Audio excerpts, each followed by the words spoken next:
berjumpa kembali dalam acara mengupas atau menjelaskan tentang arti ungkapan-ungkapan asing di dalam Alkitab.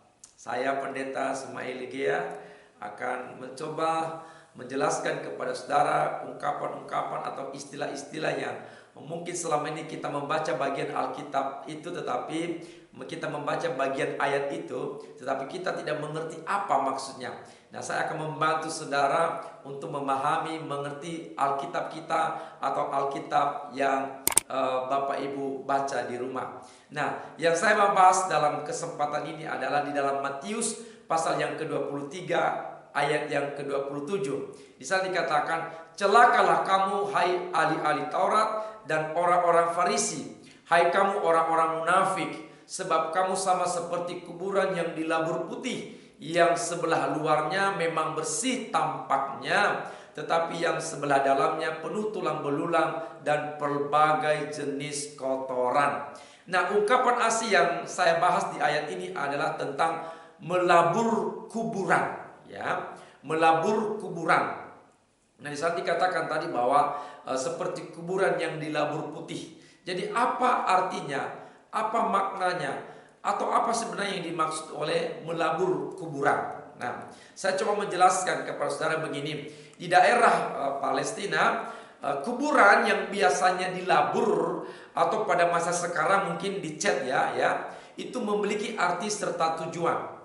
Nah, melabur kuburan ada kaitannya dengan kepercayaan bahwa menyentuh jenazah itu menajiskan orang. Nah, hal ini pun tertulis dalam Alkitab Perjanjian Lama. Dikatakan Tuhan sendiri memberi perintah kepada orang Israel bahwa jika memasuki tenda di mana ada jenazah atau mayat orang, itu pasti orang itu menjadi najis. Inilah hukumnya apabila seseorang mati di dalam suatu kemah. Setiap orang yang masuk ke dalam kemah itu dan segala yang di dalamnya itu menjadi najis 7 hari lamanya, di dalam Bilangan 19 ayat yang ke-14. Nah, oleh karena itu, setiap orang yang menyentuh atau tersentuh dengan kuburan, maka sudah pasti orang itu najis. Ya kan? Pasti orang itu najis. Nah, untuk menghindari hal itu, ya kan, untuk menghindari hal itu supaya dia tidak tersentuh dengan kuburan atau tidak menyentuh dengan kuburan atau tidak menginjak dengan kuburan, maka ada tanda yang dipakai, yaitu batu-batu yang ada di dalam kuburan itu, di kuburan itu dilabur putih atau dicat, ya, dicat dengan warna putih sebagai penanda bahwa itu adalah kuburan, supaya orang tidak menyentuhnya atau tidak terkena dengan kuburan. Kenapa? Makanya dikasih tanda, dan tanda itu adalah batu kuburan itu dilabur putih atau dikasih kapurkah atau dikasih yang sekarang bisa dibilang cat warna putih untuk mengetahui, memberikan tanda sebagai penanda bahwa itu di situ ada kuburan. Nah, dengan tujuannya agar jangan ada orang dengan tidak sengaja menginjak atau menyentuh batu-batu kuburan, sehingga orang itu akan menjadi najis apabila ia terkena dengan kuburan. Karena laburan putih bisa luntur atau terhapus karena waktu, maka pemutihan batu kuburan tersebut bisa dilakukan berkali-kali supaya batu itu tetap warnanya tetap putih. Jadi ketika warnanya udah mulai buram atau udah mulai luntur, maka dikasih cat lagi atau dilabur putih lagi supaya orang tahu bahwa di situ ada kuburan. Nah, misalnya mereka melakukan itu pada hari-hari besar, mereka akan cat kembali atau mereka labur putih kembali. Karena batu kuburan itu telah dilabur atau dicat dengan warna putih, tentu dari luar kelihatannya sangat indah, bukan? Bersih dan indah, seakan-akan tidak menajiskan. Tetapi sesungguhnya di dalamnya tetap sama, yaitu kuburan yang berisi jenazah atau berisi tulang belulang yang najis dan menajiskan. Jadi dari luar itu tampak indah. Kenapa? Karena dikasih cat, dibersihkan. Jadi bersih dan menjadi indah. Tetapi di dalam kuburan itu ya tetap sama, ada tulang belulang yang menajiskan.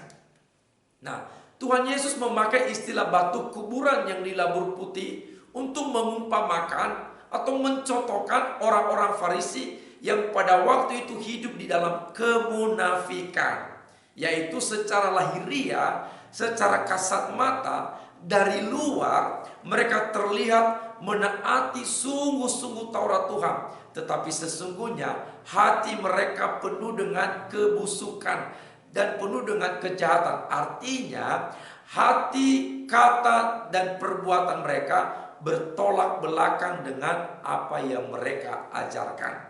Nah, secara lahiriah orang-orang Farisi pada waktu itu mereka terlihat agamis.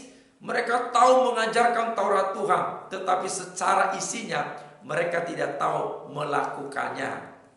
Nah, maknanya bagi kita apa? Ialah jangan menjadi orang munafik.